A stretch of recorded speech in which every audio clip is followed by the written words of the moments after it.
Hi, it's me again. I'm just here I want to re-explain how all your electricity you really using is actually go right back to the main station. Especially your 120s, 100%. You're paying for that much, and you're sending that much, the exact same amount, right back into the line for them to sell you again. Now, how they do that? It was pretty smart. In the older days, or the earlier days of electricity, the earth was ground. It was a resistance, not a draw, but a resistance. Now, I've been testing all around in the field, and I cannot find any more resistance into the earth. So what they did, it was pretty smart.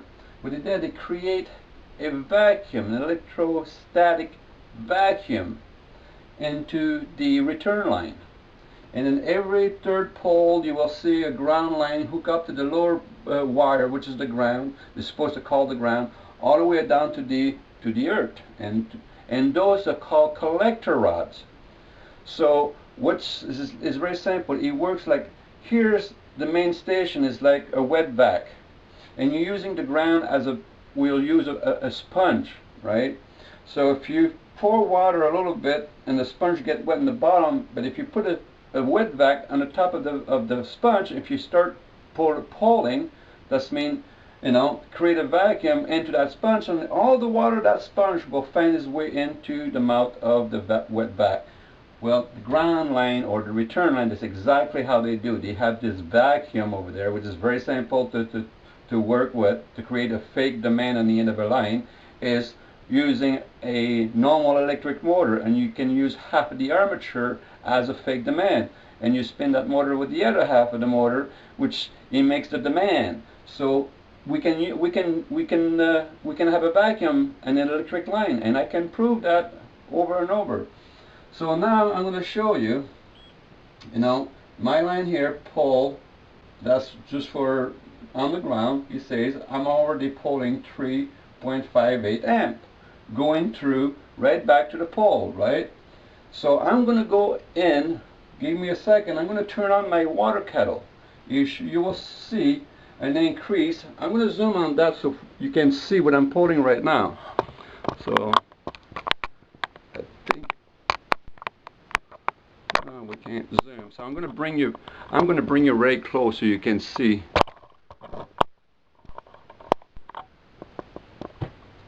There we go. Now I see it. 3.5, 3.7. Now I'm going to put you down for a second, and I'm going to turn some appliance on.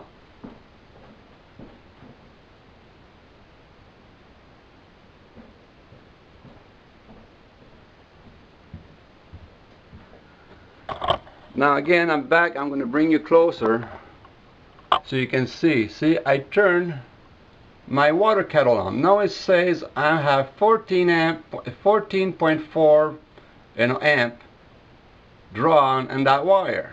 That's amp, not volts, amperage. This meter is reading amperage going right back into your power pole, but no one is paying you for it. So, I mean,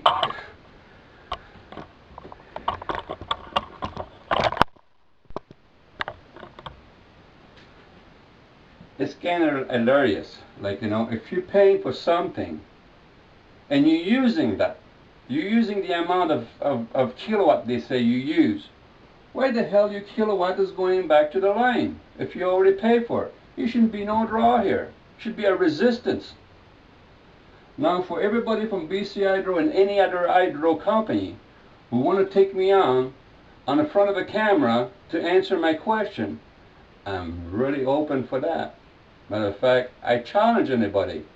They can bring their electric engineer or high power engineer and try to put me to sleep with their words no one understand. I do understand, and I can do all the translation for you. It's not Chinese. They talking jargon, gibberish.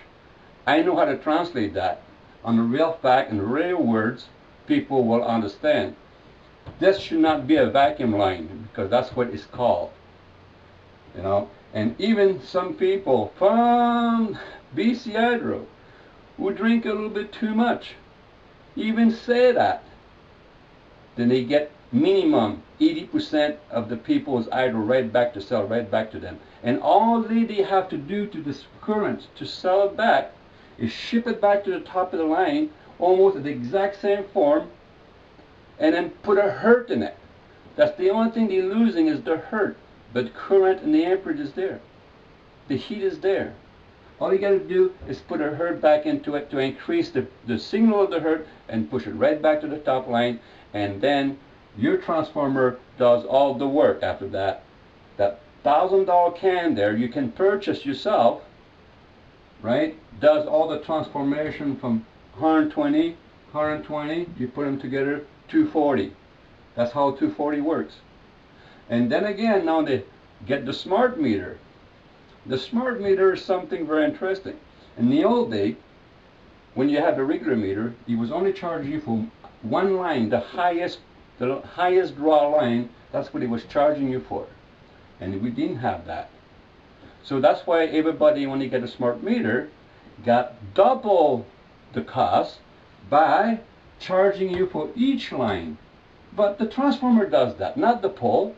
Your transformer does that. You shouldn't be paying two lines because you're paying for single. Look at your bill. You're paying for single phase electricity. If you're paying for single phase electricity, they can only charge you for one wire. The wire who comes in the transformer from the upper line. Now anything else, it's robbery. So now they charge you for two lines, and then they suck up all your 120 you use right back to the factory. So if that's not theft, then we don't have any thief anymore. We call them businessmen with a suit, corporation. You know, that's the kind of business. Well, you know, that's a hell of a business, selling the same item 1,000,000 times over to the same person over and over. So there it is. The instrument don't lie. It's there, and if anybody want to do the test, I did test many places. They all test the same way. We don't have a ground. So if you have any question, go on my site, ask the question, and I will answer it as the best as I can with the proper language, not gibberish, so people can understand. They get ripped off. So therefore, folks, that's my other video, and I hope you enjoyed seeing it. Catch you later.